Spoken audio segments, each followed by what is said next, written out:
శ్రీదేవి భాగవతం 4వ స్కందం 9వ రోజు పారాయణం. విష్ణుమూర్తికి భృగు శాపం. వ్యాసుడు జనమేజయుడికి ఇలా చెప్తున్నాడు. విష్ణుమూర్తికి భృగు శాపం. దేవేంద్రుడు విష్ణుమూర్తి సాయంతో బలుని రాజ్యభ్రష్టుణ్ణి చేశాక రాక్షసులంతా శుక్రాచార్యుని ఆశ్రయించారు. అప్పుడు శుక్రాచార్యుడు వాళ్ళని ఊరడిస్తూ, నాయనలారా, విష్ణువుకున్నంత మంత్రబలం నాకు లేదు. ఆయన మంత్రబలంతోనే విష్ణుమూర్తి ఇన్ని అద్భుతాలు చేస్తున్నాడు. నేను శివుడి దగ్గరికెళ్ళి మంత్రబలం తెస్తాను. అప్పుడే దేవతల పని పడదాం. అప్పటిదాకా యుద్ధాలు గట్రా చేయకుండా సాధువుల్లా బతకండి. నేను రాగానే ఆ దేవతల భరతం పడదామన్నాడు శుక్రాచార్యుడు. రాక్షసులు ఒప్పుకున్నారు. శుక్రుడు శివుడి వద్దకు బయలుదేరాడు. రాక్షసులు కపటోపాయం పన్నారు. ప్రహ్లాదుణ్ణి ముందు పెట్టుకుని దేవేంద్రుడి దగ్గరకు వెళ్లారు. ఆయుధాలు అప్పగించేశారు. తమకి విరక్తి కలిగిందని యుద్ధాలు మానివేసి తపస్సులు చేసుకుంటామని చెప్పారు. ఆ క్షణమే కాషాయాలు రుద్రాక్షలు వేసుకుని తాపసుల మల్లే నటించసాగారు. శుక్రుడెప్పుడు వస్తాడా, ఎప్పుడీ దేవతల్ని నమిలేద్దామా అని చూస్తున్నారు రాక్షసులు. ఇక ఇక్కడ శుక్రుడు శివుణ్ణి ప్రసన్నం చేసుకుని మంత్రబలం పొందడం కోసం తల కిందకి కాళ్ళు పైకి పెట్టి కేవలం పిప్పిలి పొగ మాత్రమే తాగుతూ 1000 ఏళ్ల పాటు ఘోరమైన తపస్సు చేస్తున్నాడు. ఏం తెలిసినా తెలియకపోయినా ఎవరైనా తపస్సు చేస్తున్నారు అంటే ఆ విషయం టక్కున తెలిసిపోతుంది దేవేంద్రుడికి. అలాగే శుక్రుడి తపస్సు సంగతి కూడా ఇంద్రుడికి తెలిసిపోయింది. రాక్షసుల కపటోపాయం అర్థమయ్యింది. మండిపడ్డారు దేవతలు. తాపస వేషాల్లో ఉన్న రాక్షసుల మీద దండయాత్ర సాగించారు. తమ మోసం దేవతలకి తెలిసిపోవడంతో ఏం దారిరా నాయనా అనుకుంటూ వాళ్ళంతా శుక్రాచార్యుడి తల్లి అయిన భృగుపత్నిని ఆశ్రయించారు. ఆమె వాళ్ళకి ఆశ్రయం కల్పించింది. దేవతలు చొరబడి మరీ ఆశ్రమంలో రాక్షస హింస ప్రారంభించారు. అది చూసి అలిగింది భృగుపత్ని. నిద్రాదేవిని ప్రయోగించి దేవతల మీద నిద్రపోయేలా చేసింది. ఇంద్రుడికి కూడా కొనికి పాట్లు వచ్చాయి. అప్పుడు విష్ణువు ఇంద్రుణ్ణి తన శరీరంలో దాక్కోమన్నాడు. ఇంద్రుడు అలాగే చేశాడు. అది గుర్తించిన భృగుపత్ని ఆగ్రహం అంచులకు చేరింది. సంబరపడుకురా ఇంద్ర, నిన్ను నీ విష్ణువుని కలిపి తినేస్తాను చూసుకోమంటూ తన యోగశక్తిని ఆ ఇద్దరి మీద ప్రయోగించింది. గడగడలాడిపోయాడా ఇంద్రుడు. విష్ణువు ఈమెకు యోగ విద్యా ప్రభావం ఎక్కువగా ఉంది. ఇప్పుడు ఈమెను తొలగించకపోతే దేవతలు ధర్మం అన్నీ నాశనమే. ఆలోచించకు, తప్పించేయి అన్నాడు. అన్ని శరీరాల్లోనూ ఉండేవాడు విష్ణువు. ఆ విష్ణు శరీరంతోనే తానే ఉన్నాడు ఇంద్రుడు. ఎవడైతే ఉన్నాడో ఆ ఇంద్రుడికి నమస్కారం. ఇంద్రుడు తన శరీరంలోనే ఉన్న కారణమేమో మరి అతని పలుకులు ఆలకించాడు పద్మనాభుడు. వెంటనే సుదర్శన చక్రాన్ని ప్రయోగించాడు. ఆ చక్రం భృగుపత్ని యొక్క శిరస్సును ఖండించింది. అంతులోనే దేవతలకు నిద్ర వీడింది. దొరికిన రాక్షసులనల్లా దొరికినట్లుగాని ఊచకోత కోసి వెళ్ళిపోయారు దేవతలు. ఆశ్రమానికి వచ్చిన భృగు మహర్షి తన భార్య మరణం గురించి తెలుసుకుని ఆగ్రహించాడు. నా భార్యని చంపిన ఆ విష్ణువు నరలోకంలో నానా యోనుల్లోనూ పదే పదే పుట్టుగాక అని శపించాడు. ఆ శాప ఫలితంగానే విష్ణువు అవతారాలు ఎత్తుతుంటాడు. విష్ణువునలా శపించాడే కాని భృగు తెగిపడిన తన భార్య శిరస్సును మొండాన్ని అతికి తిరిగి ఆమెను బతికించుకున్నాడు. దేవేంద్రుడికి సాయం చెయ్యబోయి విష్ణువు శాపగ్రస్తుడయ్యాడు. శుక్రాచార్యుడి తపస్సు సజీవతి అయిన ఎనలేని మనస్తాపాన్ని కలిగిస్తుంది. అంతలోనే ఒక ఆలోచన వచ్చిందా సహస్రాక్షుడికి, అంటే ఇంద్రుడికి. వెంటనే తన కూతురైన జయంతిని పిలిచాడు. అమ్మా జయంతి, నిన్ను ఈ క్షణం నుంచే శుక్రాచార్యుడికి సమర్పించేస్తున్నాను. అతన్ని సేవించు, వశపరుచుకో. అతని ద్వారా దేవతలకి రాబోయే ప్రమాదాన్ని ఎన్నేళ్లు ఆపగలిగితే అన్నాళ్ళు ఆపు. ఆ గడువు మాకు తెలియపరచు. ఈ లోపల మేం వేరే ఆలోచన చేస్తామన్నాడు. తండ్రి మాటను తలదాల్చింది జగదేక సౌందర్యమూర్తి అయిన జయంతి. వెంటనే తపస్సు చేస్తున్న శుక్రాచార్యుడి దగ్గరకు చేరింది. తపస్సులో ఉన్న అతనికి లేత అరటాకులతో విసిరింది. నిర్మలమైన చల్లని నీరు తెచ్చి ఇచ్చింది. మధ్యాహ్నం ఎండ పడకుండా పైబట్టలతో నీడ కల్పించింది. ఆరముగ్గిన పళ్ళు తెచ్చి ఆహారంగా పెట్టేది. వికటిస్తే ఎక్కడ శాపం పెడతాడో అనే భయంతో శృంగార చేష్టలు ప్రకటించలేదు తప్ప తక్కిన ఆడపనులన్నీ చేస్తూ సేవించసాగింది. శుక్రుడి తపస్సు ఫలించింది. శివుడు సాక్షాత్కరించాడు. మంత్రశక్తి నీ స్వాధీనమవుతుంది అని వరమిచ్చి అదృశ్యమయ్యాడు. అనంతరం శుక్రుడు జయంతిని చూశాడు. నీ సేవలకి సంతోషించాను, ఏం కావాలో కోరుకో అన్నాడు. జయంతి దేవతల పుత్రిక, అందుకే అబద్ధం చెప్పలేదు, అన్నీ నిజాలే చెప్పింది. విన్నాడు శుక్రుడు. సరే, నువ్వు నా దానివి, 10 ఏళ్ళు నాతో అదృశ్యంగా ఉండు అన్నాడు. శుక్రుడి మాయతో అంధకారాన్ని సృష్టించాడు. అందువల్ల ఆ 10 సంవత్సరాలు జయంతి శుక్రులిద్దరూ కూడా ఎవరికీ కనబడలేదు. గురువుగారి తపస్సు పూర్తయిందని తెలిసిన రాక్షసులు ఇక దేవతల పని పడదాం అనుకున్నారు. కానీ శుక్రుడి జాడ తెలియలేదు.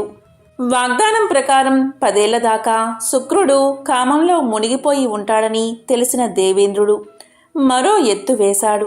ఆ రీత్యా దేవగురువైన బృహస్పతి శుక్రుడి వేషంతో రాక్షసుల్లో చేరి వారిని బలహీనపరిచే విద్యలన్నీ నేర్పసాగాడు. 10 ఏళ్లు కాగానే జయంతికి వీడ్కోలు చెప్పి తిరిగి వచ్చిన శుక్రుడు తన వేషంలో ఉన్న బృహస్పతిని చూసి దేవతల వ్యూహం అర్థం చేసుకున్నాడు. రాక్షసులని మార్చాలని చూశాడు. కానీ వాళ్ళెవరూ శుక్రుడి మాట వినలేదు. 10 ఏళ్లుగా అలవాటు పడ్డ బృహస్పతి అసలు శుక్రుడు అనుకున్నారు. అసలు శుక్రుణ్ణి మాయావిగా ఎంచి అవమానపరిచారు. రాక్షసులు కష్టాల పాలవుతారు అని శపించి తన ఆశ్రమానికి వెళ్ళిపోయాడు శుక్రుడు. శుక్రాచార్యుడికి రాక్షసులకి మధ్య భేదం పుట్టించడానికి వచ్చిన బృహస్పతి తన పని పూర్తి కావడంతోనే స్వర్గానికి వెళ్ళిపోయాడు. తొందరలోనే రాక్షసులు తమ తప్పిదాన్ని తెలుసుకున్నారు. గజగజలాడిపోయారు. ప్రహ్లాదుణ్ణి నాయకుడిగా ఎంచుకుని అసలు శుక్రాచార్యుడికి క్షమాపణలు చెప్పుకున్నారు. ఈ ప్రహ్లాదుడు విష్ణు భక్తుడనే పేరే కాని తక్కిన దేవతల పట్ల ఇతర రాక్షసులు ఎలాగో ఇతను అంతే.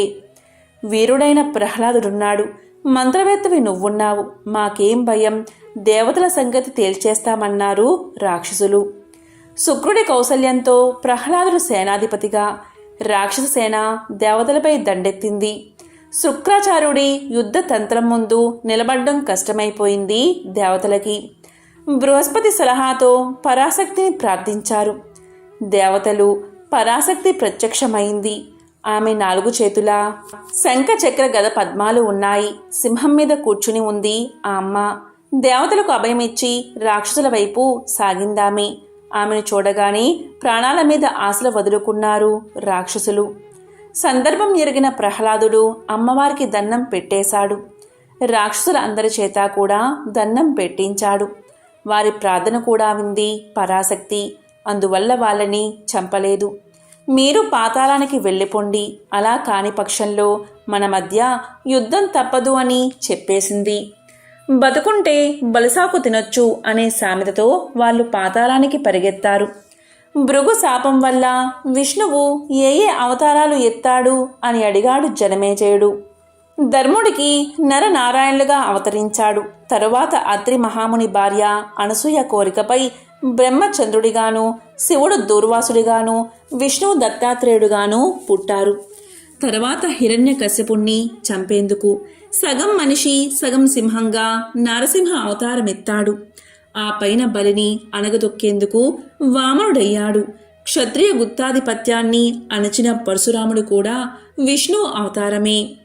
రావణ వధ నిమిత్తం దశరథ పుత్రుడైన శ్రీరాముడిగా ఒక అవతారం ధరించాడు. చివరగా ఈ 28వ ద్వాపరయుగంలో కృష్ణార్జునులుగా జన్మించడం జరిగింది. అది సరే, నరనారాయణులు తమను వలచిన అప్సరసలను ఏం చేశారు? మళ్ళా మొదటి కథలోకి వెళ్ళాడు జనమేజయుడు. నవ్వుతో చెప్పసాగాడు వ్యాసుడు. శుభం జరగాలి నీకు, విను. నరనారాయణులిద్దరూ బాగా ఆలోచించారు. అప్పుడా అప్సరసలను చేరి ఈ జన్మ కొదిలేయండి, మమ్మల్ని భావి జన్మలో మీ కోరిక తీరుస్తాం అని సర్ది చెప్పి స్వర్గానికి పంపేశారు.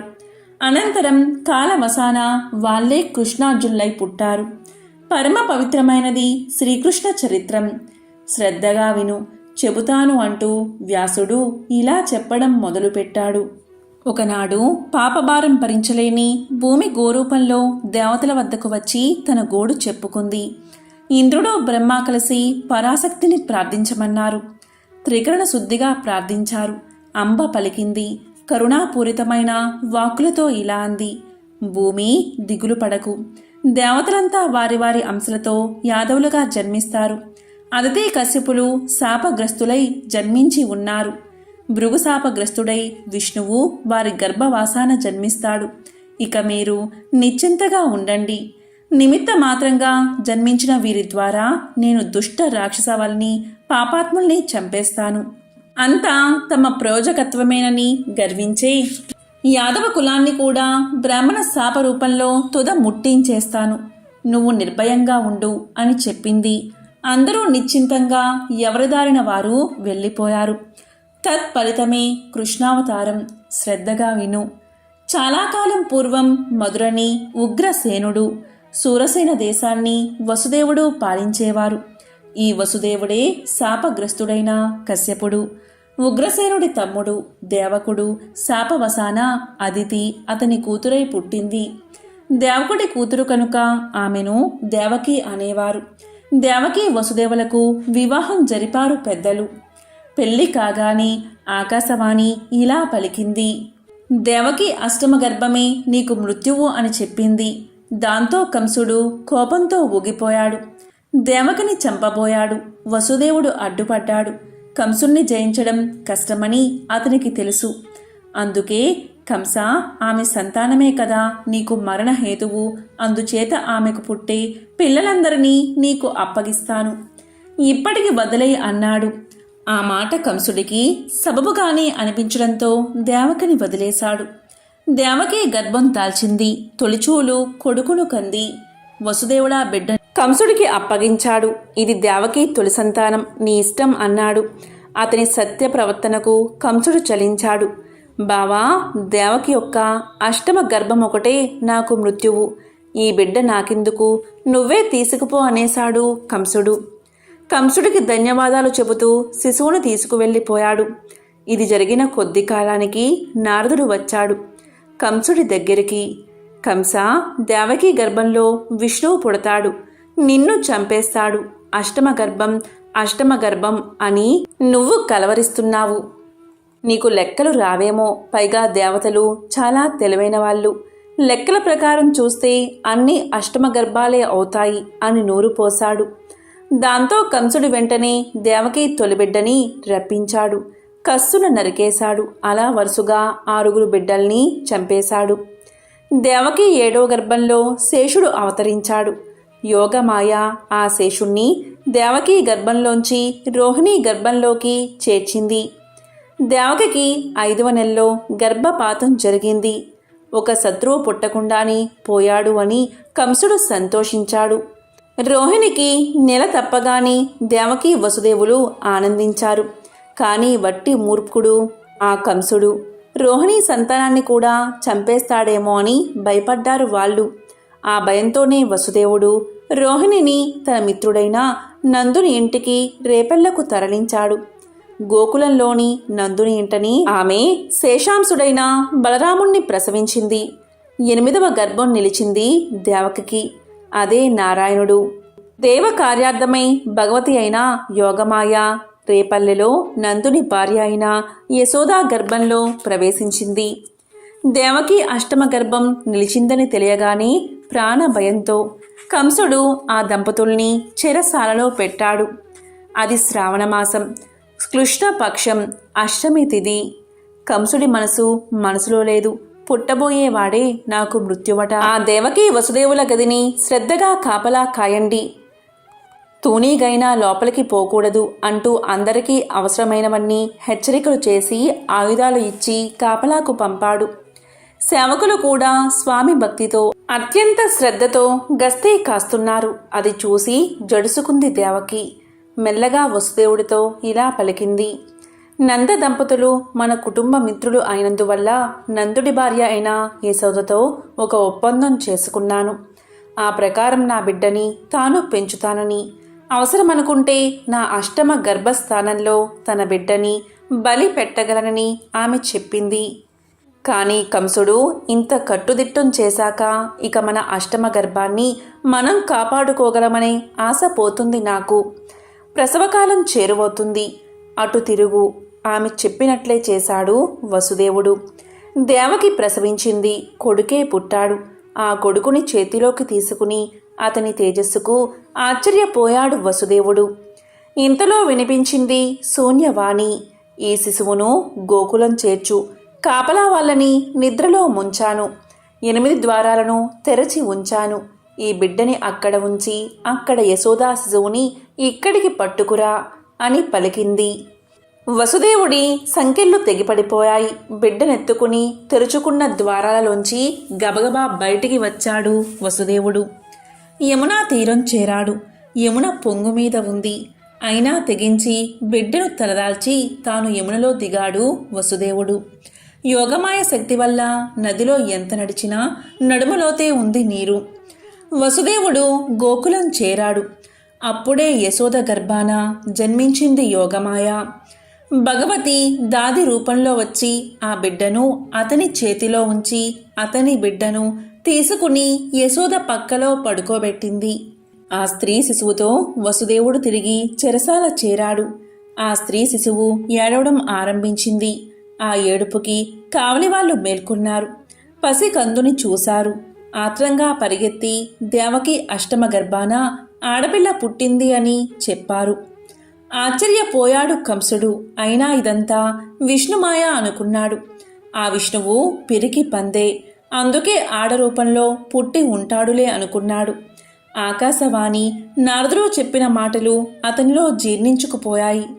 చెరసాలకొచ్చాడు. ఆ పాప కాళ్ళు పట్టుకున్నాడు. గిరగిరా తిప్పి అక్కడున్న రాతికేసి కొట్టాడు. కాని ఆ శిశువు రాతిని తాకలేదు. పైకి ఎగిరింది. 8 భుజాలతో దివ్య రూపాన్ని దాల్చింది. ఒరే మానవ కులపాంస కంస, నన్ను చంపడం నీ మూర్ఖత్వం. నిన్ను చంపేవాడు పుట్టి పెరుగుతున్నాడు అనేసి అంతర్ధానమైపోయింది. కంగారు పడిపోయాడా కంసుడు. దేనుక వృద్ధ బకాది రాక్షస మూకను పిలిచాడు. ఇటీవల కాలంలో పుట్టిన వాళ్ళందర్నీ చంపేయమన్నాడు. పిల్లల్ని చంపడంలో పూతనదే పెద్ద చెయ్యి అన్నారు వారు. కంసుడు పూతన్ని పిలిచి శిశుహత్యకు ప్రేరేపించాడు. ముందుగా గోకులం మీదకి పంపాడు. పూతనతో సహా తన రాక్షస బలగాన్ని వెళ్ళమన్నాడు. యశోదకు మగ శిశువే పుట్టాడు అనుకున్నారు గోకులంలో వాళ్ళు. ఉత్సవాలు జరిపారు. నల్ల కలువులా మెరిసే ఆ బిడ్డకి కృష్ణుడు అని పేరు పెట్టారు.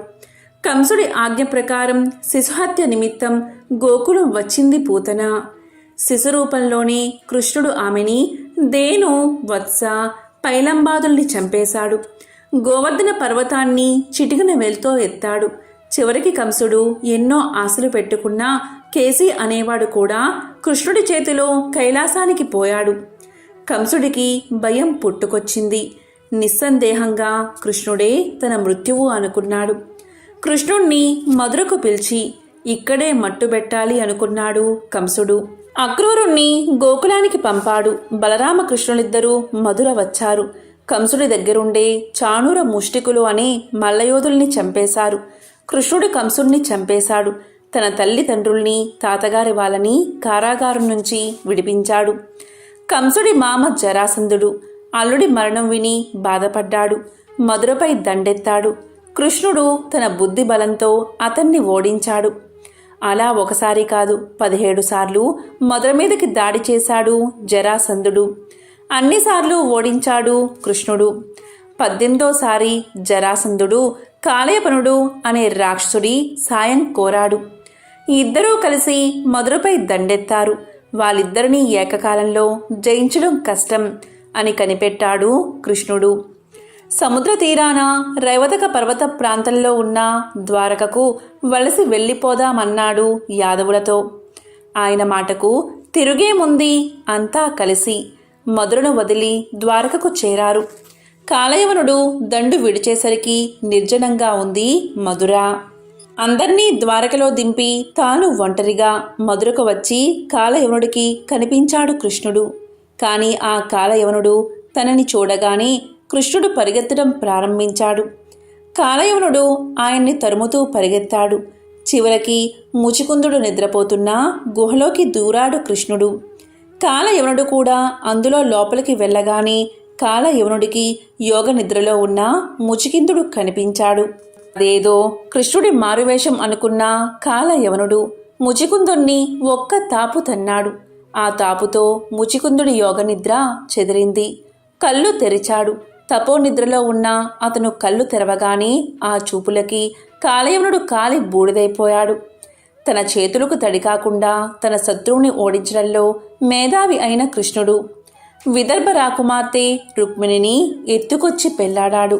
ఆ తరువాత జాంబవతి, సత్యభామ, మిత్రవింద, కాళిందిని, లక్ష్మణ, భద్ర, నాగ్నజితులను చేపట్టాడు. కాలక్రమంలో రుక్మిణి ప్రద్యుమ్నుని కంది. సంబరాసురుడు ఆ ప్రద్యుమ్నుని పురుడి గదిలోంచి ఎత్తుకుపోయాడు. అది తెలిసి కృష్ణుడు దేవిని ప్రార్థించాడు. అమ్మవారు సాక్షాత్కరించింది. 16 ఏళ్ల తర్వాత ప్రద్యుమ్నుడు సంబరాసురుణ్ణి చంపి ఇంటికి తిరిగి వస్తాడు. నా అనుగ్రహం వల్ల అన్నీ చక్కబడతాయి. ధైర్యం వహించు అని చెప్పిందా తల్లి. కొడుకు యొక్క క్షేమ సమాచారం తెలిసాక కృష్ణుడు ఎంతో ఆనందించాడు. అనంతరం సత్యభామ కోరిక మీద స్వర్గం వెళ్ళి పారిజాత వృక్షాన్ని తెచ్చాడు. ఆ విషయంలో ఇంద్రుడితో ఘర్షణ పడ్డాడు కూడా. అష్టమహిషులకు ఆటవస్తువైపోయాడు. కృష్ణుణ్ణి చెట్టుకు కట్టి నాగుడికి దానం చేసింది సత్యభామ. తరువాత బంగారమిచ్చి విడిపించిందనుకో జాంబవతి. తనకు కుమారుణ్ణి ప్రసాదించమని కోరింది కృష్ణుణ్ణి. కృష్ణుడు ఉపమన్యుడి వద్దకు వెళ్లి శివ మంత్రోపదేశాన్ని పొందాడు. 1 నెలంతా మంత్రాన్ని జపిస్తూనే ఉన్నాడు. 2వ నెలలో నీరు మాత్రమే స్వీకరిస్తూ 3వ మాసంలో గాలి మాత్రమే ఆహారంగా తీసుకుంటూ నిలబడి తపస్సు చేశాడు. 6 నెలల తర్వాత శివుడు పార్వతీ సమేతంగా ప్రత్యక్షం అయ్యాడు. కృష్ణుడికి జాంబవతి యందు పుత్రుడు కలిగి వరాన్ని ఇచ్చాడు. అంతేకాదు అష్టమహిషులు కాక 16,050 మంది స్త్రీలు లభిస్తారని, ప్రతి పడుచుకు 10 మంది చొప్పున సంతానం కలుగుతుందని కూడా వరాన్ని ఇచ్చాడు. తరువాత పార్వతి 100 ఏళ్ల తర్వాత గాంధారి శాపం వల్ల, బ్రాహ్మణ శాపం వల్ల యాదవకులు నాశనమైపోతుంది. నువ్వు మీ నాన్న స్వర్గం చేరతారు. మరణం తర్వాత అష్టావక్రుడి శాపం వల్ల నీ భార్యల్ని దొంగలు దోచుకుంటారు అని చెప్పింది పార్వతీదేవి. ఇవి జనమేజయ అవతార పురుషుల అవస్థలు. వాళ్ళు చాలా గొప్పవాళ్ళని మనం ధ్యానించడమే కాని వాళ్ళు కూడా మాయాబద్ధులు, పరతంత్రాయులే. ఒక్క పరాశక్తి స్వతంత్రురాలు. అందుకే నిత్యం ఆమెను ధ్యానించాలి. ఆమె కథలు వినాలి. ఆమె మంత్రాన్ని ఉపదేశం పొందాలి, జపించాలి. ఆమె తత్వాన్ని గ్రహించాలి అంటూ చెప్పడం ఆపాడు వ్యాసుడు. శ్రీదేవి భాగవతం 4వ స్కందం 9వ రోజు పారాయణం సంపూర్ణం.